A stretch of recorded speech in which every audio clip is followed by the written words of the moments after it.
Let's talk about conversation strategies here. Three kinds of conversation strategies. These are not theoretical, these are just a pedagogical construct that I've come up with. First, conversation maintenance phrases, and then giving feedback or reactions. And then another one, solving communication problems. Let's take a look at some of them. Here are some examples. Conversation maintenance phrases, for example, openers and closers, how to begin a conversation, how to end a conversation. You know, how's it going? Nice talking with you. Transitions like, how about you? Transitions like, so, which, you know, native speakers use quite a bit. Continuers, things to keep the conversation moving, like, for example, like what else, tell me more, that sort of thing.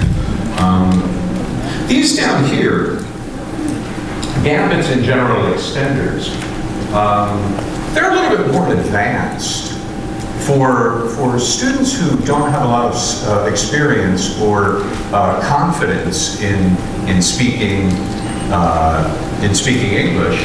I found that, well, it's no problem for them to master these.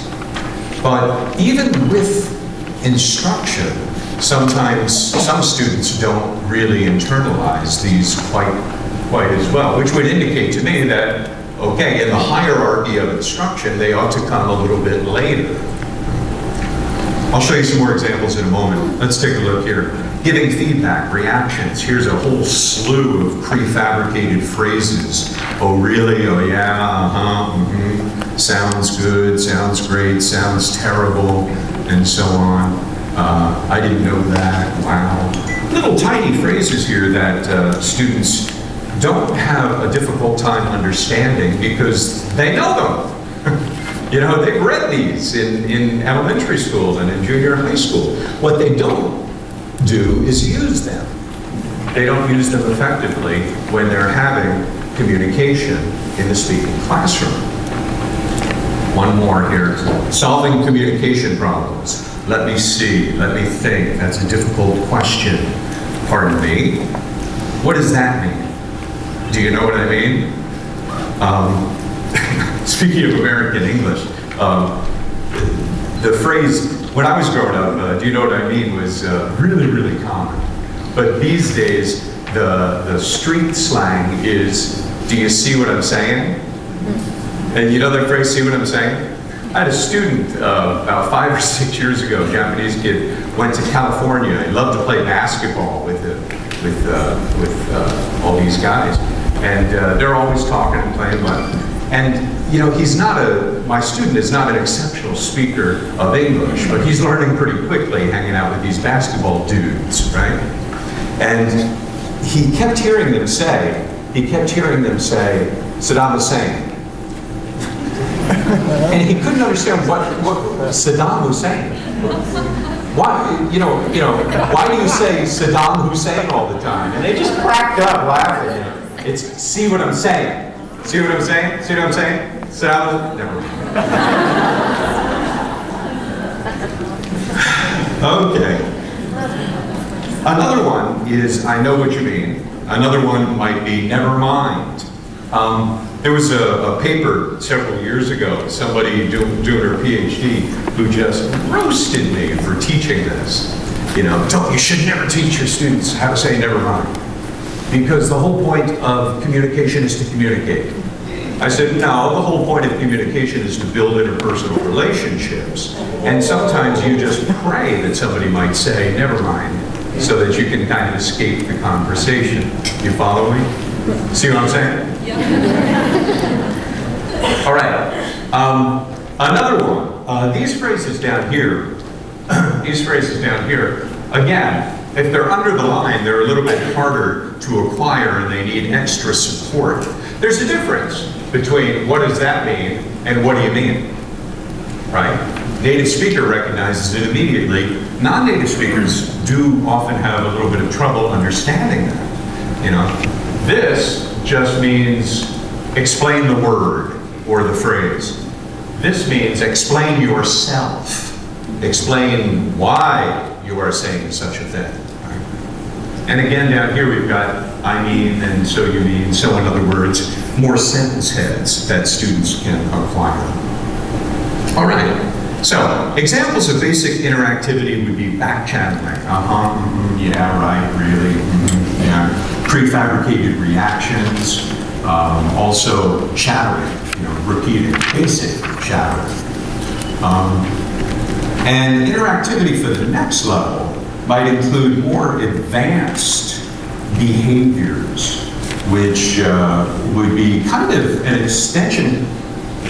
You know, I'm not really sure where in the theoretical world of language examination of pragmatics this would actually fall under, but I sell it to my students as a kind of interactivity. I say, it's a kind of shadowing, it's a kind of repeating. And they say, oh, okay, well, what do you mean? And I said, well, basic shadowing would be repeating a key word or phrase, like you heard plenty of times in that conversation. Another one would be a little bit more challenging for students, but this is something that advanced speakers do, more fluent speakers do, that little, you know, basic students who are at a lower level cannot do. Simply repeating the idea but changing the word somehow, which I tell students that's substitute shadowing, or let's see. Now, that's how I think of it. What I tell students is it's called changing the word. You know, when you're trying to sell students on an idea, you got to keep it pretty simple. I got an example of this. I sure hope that this doesn't break. Let's see. Keep your fingers crossed. Keep your fingers crossed. Friendship is really important to me. And you know, some of my friends who I'm really close with, they have something that I don't have.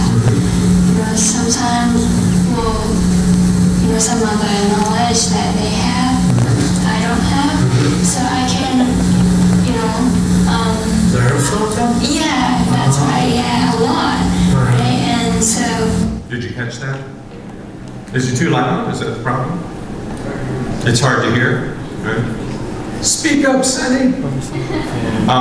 What she says is, well, you know, I mean, these older friends of mine, I mean, they have knowledge that I don't have, and so, you know, I can, and he says, learn from them? Yeah, learn from them, exactly. Now, would you teach your students how to do this? Simple question. I mean, if students, is it something that would be beneficial? Yeah. I don't think so.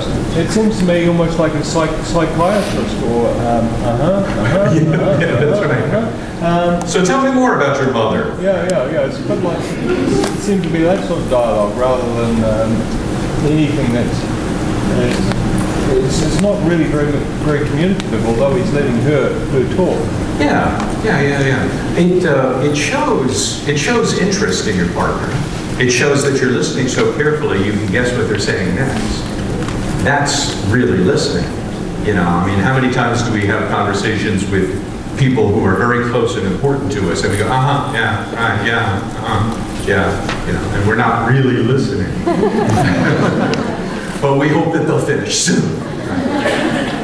Well, so I think so too. I think that it would be really useful if students could acquire this, because there's a rapport building benefit to this conversation strategy. Here you've got two students who are comfortable enough with each other that they can finish each other's sentence.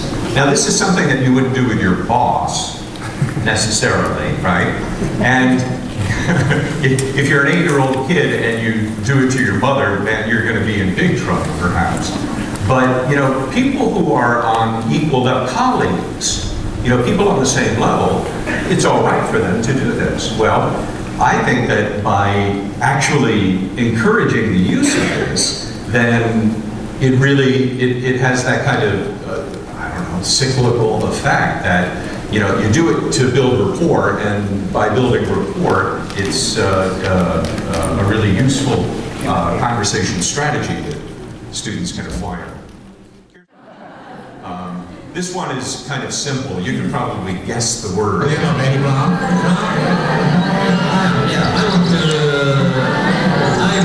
will go to England, and I want to use this university.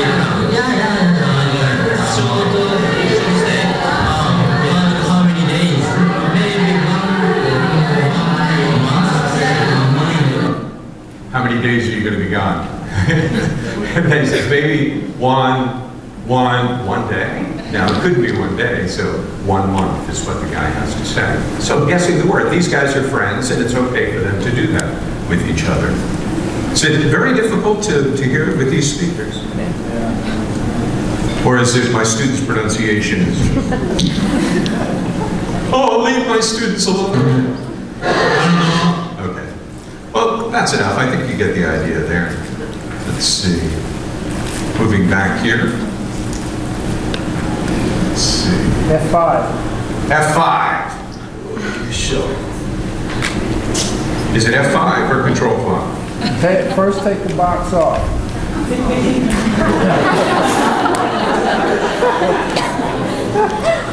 I'm usually not this helpless. Or hopeless. There we go. All right. Another one is something that I call, you know, not to my students, but I call it anticipatory shadowing. You know, guessing, I'm sorry, that's what we have been talking about, is guessing the next word. What I want to talk to you about next is substitute shadowing, where we're really changing the word somehow. I've got a couple of examples of that. Tell me what you think, if students are doing that adequately or not. Let's see, changing the word.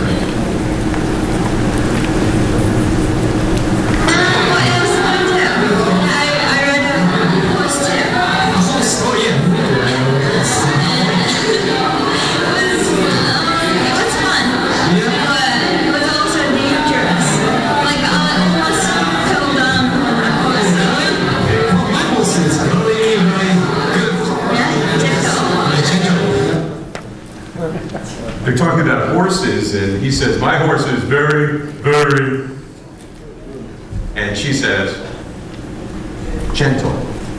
Okay. So, is she correcting him? No, she's talking about the horse. I think so too. You know, I think that sometimes there are cases where you'll have an odd student who will actually correct, you know, a colleague, you know, a classmate. But I found over, you know, hundreds and hundreds of hours of viewing conversations that is really rather rare. You know, students don't want to show off for their, you know, classmates. But just changing the word just a little bit often makes the conversation a little bit spicy. You know, makes the sound a little more interesting. I'm Ronnie. Okay. Here, I've got a copy of this dialogue. Here, I'll do this, okay?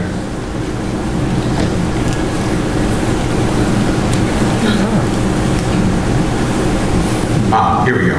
Chie says, so you'll study very hard in New Zealand, and when you come back to Japan, you will grow up.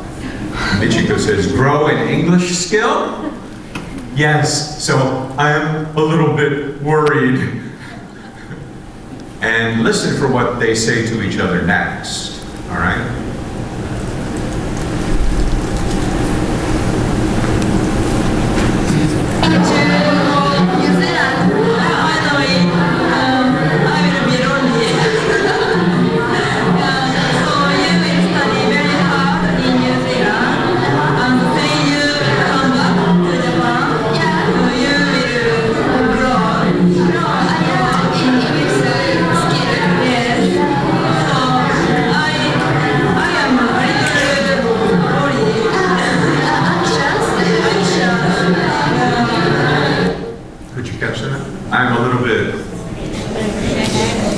says a little bit worried, and she says anxious, right?